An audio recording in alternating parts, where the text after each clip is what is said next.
Hello, everyone. What if one of history's greatest scientists spent his life proving something most people think he disproved? What if a shepherd, a king, a man who lost everything, and the mathematician who discovered gravity all arrived at the same conclusion, despite living thousands of years apart? It sounds impossible, but by the end of this video, you'll see why they all believed the universe was saying something, without speaking a single word. Let's begin. There's a place, if you're lucky enough to find it, where the sky still looks the way it did before electricity existed. No city glow on the horizon, no haze from streetlights bouncing off the clouds, just a stretch of open land, or a coastline, or a mountain ridge, somewhere far enough from anything man-made that when the sun finally drops and the last color drains out of the western sky, something happens that most people alive today have never actually seen. The stars don't just appear, they flood in. Thousands of them, then thousands more behind those, until the sky stops looking like a ceiling with a few lights scattered across it, and starts looking like something with actual depth, a structure, layered, endless, moving so slowly you'd never notice it moving at all unless you stood there for hours. And if you've ever stood in a place like that, really stood there, alone, with no phone light, no conversation, nothing but your own breathing and that sky, you already know the feeling doesn't arrive gently. It hits you almost like a physical weight. Something in your chest tightens. You feel, for maybe the first time in years, exactly how small you actually are. So here's the question this entire video is going to answer, and I want you to actually sit with it before we go anywhere else. What are you supposed to feel, standing under that? We'll come back to that question. Stay with me, because the answer took thousands of years, several of history's most important minds, and one very unlikely man with a notebook full of equations to fully arrive at. But first, let's be clear about what this video is not. This is not a story about a scientist proving God doesn't exist. This is not a story about religion losing a fight to physics. This is not even really a story about Isaac Newton at all, not first anyway. Newton shows up eventually, and when he does, what he actually wrote might surprise you. But before we get to him, we need to go back much further than the year gravity got its equations. We need to go back to a shepherd, alone under a sky like the one you just imagined, 3,000 years before anyone had a telescope. Long before he was a king, David spent his nights the same way, alone, in open country, watching sheep instead of an empire. No palace yet, no army, just a boy with a sling, a flock that couldn't defend itself, and a sky that never stopped changing above him. And something about those nights stayed with David for the rest of his life, because decades later, sitting on the throne he never expected to hold, he writes one of the strangest lines in the entire Old Testament.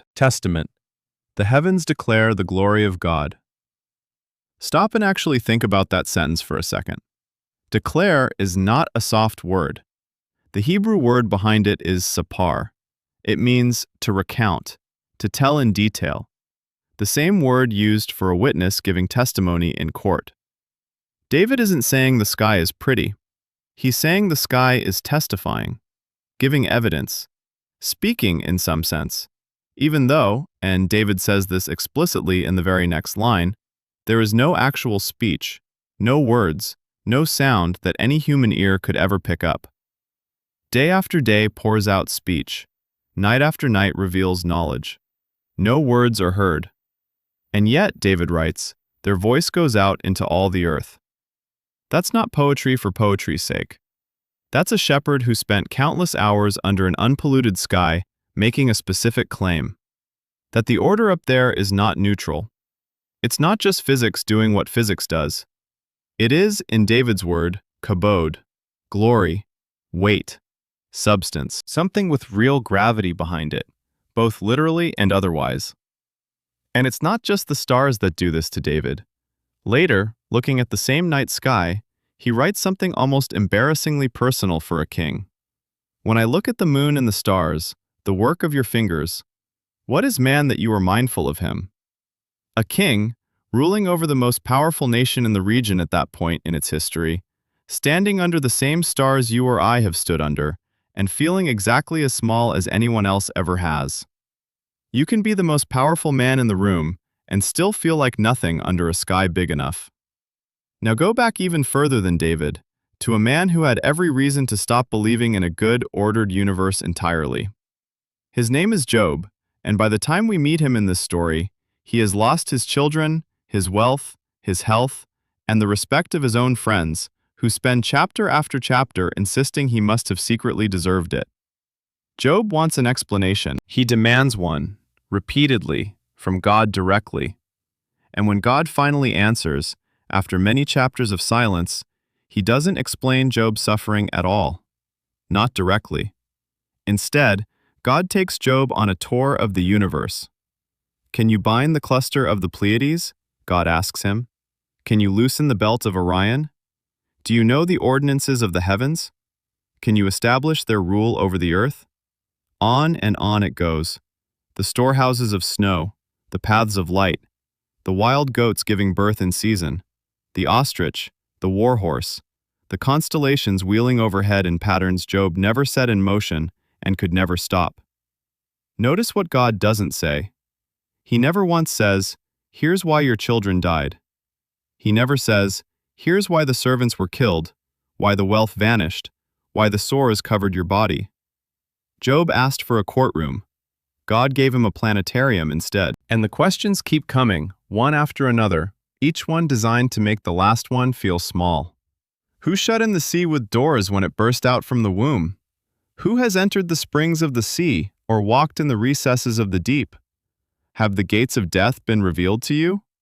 Where is the way to the dwelling of light, and where is the place of darkness that you should take it to its border? It goes on for 4 full chapters. An ancient Near Eastern king would have had teams of astronomers and calendar keepers to track the movements Job is being asked about, and even then, none of them could have answered a single one of these questions either. It's a strange answer to give a suffering man. But watch what it does.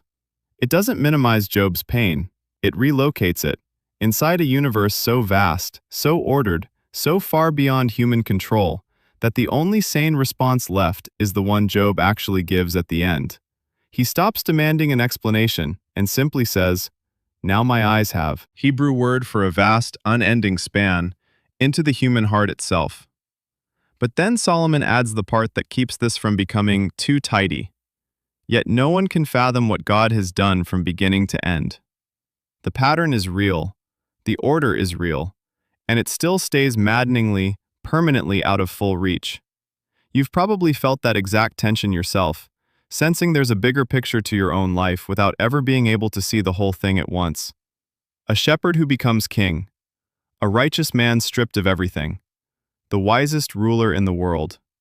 3 completely different starting points, 3 completely different kinds of pain and privilege, and all 3 arrive at the same edge of the same cliff. Something enormous is speaking through the order of the universe, and none of them can fully hear what it's saying. So pause here for a second. Because 3 completely different men, a shepherd, a suffering man, and a king, just told you the same thing, from 3 different angles, without ever comparing notes across the centuries that separated them. The order in creation isn't neutral. It isn't just weather patterns and orbital mechanics doing what they do without meaning. Something is being said. David called it testimony. Job was silenced by it. Solomon watched it loop for a lifetime and still couldn't fully grasp it. If that pattern is catching you off guard as much as it caught me, hit subscribe, because we're about to jump forward centuries. First, to a former persecutor of Christians who builds an entire argument on this exact idea, and then to a mathematician you already know by name, who found something in the sky that even David never had the tools to measure. Stay with me. Move forward now. Past the exile, past the return to Jerusalem, past centuries of prophetic silence, into a Roman world crisscrossed with roads and letters, where a former persecutor of the church named Paul is writing to believers he's never even met, in a city he's never visited, making one of the boldest claims in the entire New Testament. Paul isn't writing to people who grew up reading David's Psalms. Many of the believers in Rome had no background in Israel's scriptures at all. And yet, Paul writes as if that doesn't matter, as if the evidence he's about to describe was already sitting in front of every single one of them, whether they'd ever opened a scroll or not. Since the creation of the world, Paul writes, God's invisible qualities, his eternal power and divine nature, have been clearly seen, not hinted at, not vaguely implied for people willing to squint. Clearly seen, Paul says, understood through the things that have been made. The Greek word behind eternal here is eidos, everlasting, without beginning or end, paired with theotes, divine nature itself. Two invisible qualities, Paul argues, made visible, not through a vision, not through a scroll, through creation itself, sitting in plain sight, available to anyone with eyes and a sky to look at. And then Paul delivers the line that turns this from an observation into an accusation. So people are without excuse. Not so people who never heard the gospel get a pass, without excuse, because the testimony, Paul insists, was never hidden. It was written into the fabric of the universe itself, in a language that needed no translation. Think about how sweeping that claim actually is. Paul is writing this to a mixed audience, Jewish believers who grew up with David's Psalms, and Gentile believers who'd never heard of Israel's God until a missionary showed up at their door. And Paul doesn't treat those two groups differently on this point. He doesn't say the Gentiles get a partial pass because they never had access to the Psalms or the prophets. He says the sky itself was already enough. A farmer in a Roman province who had never once heard the name of Israel's God had, according to Paul, already received the same testimony David wrote about, just without the words to name what he was looking at. That's a bold thing to say to people from a dozen different nations and languages, and it only makes sense if the testimony really is universal, not a message locked inside one culture's poetry, but something built into the raw material of creation itself, available to anyone willing to look up. Here's the part nobody tells you about what Paul is actually doing in this passage. He's not making a new argument. He's simply naming, in plain prose, what David sang about, what Job was silenced by, and what Solomon watched loop for decades. Paul is putting a period at the end of a sentence 3 older voices had already been writing. Now here's where this gets strange, in the best possible way. Many centuries after Paul writes that letter, a quiet, difficult, obsessively afterthought, and by most accounts was an unremarkable, isolated child, before something in him clicked during a stretch of forced isolation. The university he attended shut its doors during an outbreak of plague, and Newton, sent home to the countryside with nothing but time, worked out the foundations of calculus, optics, and gravity in roughly 18 months alone in a farmhouse. Historians still refer to that stretch as his most productive period ever recorded for a single human being. He was, by every account from people who knew him, difficult, guarded, and almost pathologically private about his own work. He sat on his discoveries for years before anyone else even knew they existed. And when Newton finally publishes the book that gives the world the mathematics of gravity, the same force holding every planet, every moon, every falling apple in exact, predictable order, he doesn't end it the way you might expect. He doesn't conclude that he's replaced the need for God with an equation. In his own words, in a closing section of that very book, Newton writes that this most beautiful system of the sun, the planets and the comets, could only proceed from the counsel and dominion of an intelligent and powerful being. Think about what that actually means. The man who mathematically proved exactly how the planets hold their courses looked at his own discovery and concluded the opposite of what people assume a scientist would conclude. He didn't see the math as replacing the message David sang about, or the order Job was silenced by, or the testimony Paul insisted was written into creation itself.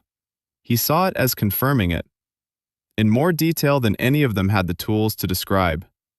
Which brings us back to that dark stretch of land, far from any city, where you're standing under a sky flooding with more stars than you knew existed. Remember the question we started with? What are you supposed to feel, standing under them? Most people who have actually experienced a truly dark sky describe the same disorienting sensation. The sky doesn't just have more stars in it, it stops looking flat. You start to see the Milky Way not as a vague smudge, but as an actual structure, a band of light with texture and depth. And somewhere in your chest, a very old, very quiet instinct kicks in that says, this is bigger than anything you understand, and it was here long before you existed, and it will be here long after you're gone. That feeling isn't a malfunction. According to every voice in this story, it's the correct response. Here's what's actually happening in that moment, even if you've never put words to it before. You are standing exactly where David stood, watching sheep instead of stars technically, but under the same silent testimony he called kabod, glory, weight, substance. You are standing where Job stood, stripped of the easy answers, being handed instead a universe too vast to argue with. Most people who have actually experienced a truly dark sky describe the same disorienting sensation. The sky doesn't just have more stars in it, it stops looking flat. You start to see the Milky Way not as a vague smudge, but as an actual structure, a band of light with texture and depth.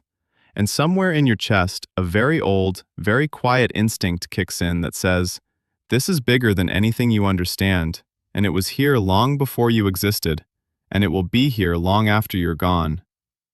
That feeling isn't a malfunction.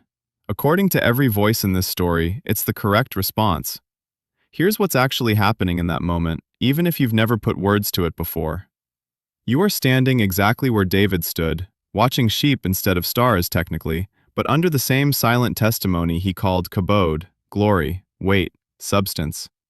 You are standing where Job stood, stripped of the easy answers, being handed instead a universe too vast to argue with. You are standing where Solomon stood, watching a pattern loop endlessly, sensing eternity folded into your own chest, without ever being able to hold the whole thing in your hands.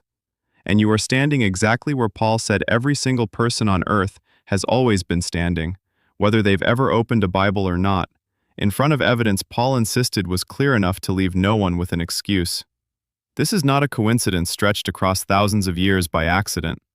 This is not four unrelated men randomly landing on similar poetic language. This is not a case of ancient people simply being awestruck by things modern science has since explained away. It's the opposite. The more precisely the universe gets measured, down to the exact mathematics of gravity holding every planet on its course, the more it turns out to match exactly what a shepherd, a suffering man, a king, and an apostle already said, centuries and continents apart, without ever comparing notes. Newton spent his life proving, with numbers, that the falling apple and the orbiting moon obey the same single law. And when he finished, when he'd taken the mystery David sang about and reduced it to an equation precise enough to guide a spacecraft to the exact right point in space centuries later, he didn't conclude the mystery was gone. He concluded the opposite, that the equation itself was proof of a mind behind it.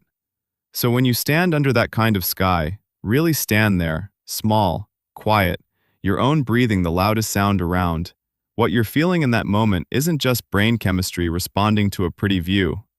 According to every voice in this story, from a shepherd boy to a mathematician with a notebook, what you're feeling is closer to what David called it thousands of years ago. You're not just looking at stars, you're being spoken to.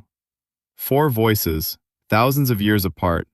One message, spoken without a single word. So here's what this actually means, and why it matters whether or not you've ever thought much about the stars at all. First takeaway. This isn't a story about ancient superstition getting corrected by modern science. David, Job, Solomon, and Paul all made a specific claim, that the order of creation itself testifies to something beyond it. And the deeper science has gone, all the way down to Newton's own equations for gravity, the more that testimony has held up rather than collapsed. Second takeaway, and this one is for you specifically. You don't need a telescope, a theology degree, or a mathematician's mind to receive this testimony. David received it watching sheep. All it actually requires is what it required for every person in this story: enough stillness and enough dark sky to actually look up and let the sight register instead of scrolling past it. Third takeaway, and this is the one I want you to actually sit with. Newton, the one man in this story with more reason than anyone to think his own genius had explained the mystery away, is the one who ended up writing that the system could only proceed from an intelligent, powerful being. The better he understood the mechanism, the more convinced he became that the mechanism wasn't the final answer. Understanding the how never actually erased the who. Out of these four voices, David, Job, Solomon, and Paul, which one lands closest to how you actually feel when you look up at a real night sky? Tell me below. Because here's the truth this whole story is really about. You were never meant to look at a sky like that and feel nothing. That unsettled, small, quiet feeling you get, standing under stars you can't fully count, isn't your imagination working overtime. According to every voice in this story, it's the one thing the universe has never stopped trying to say.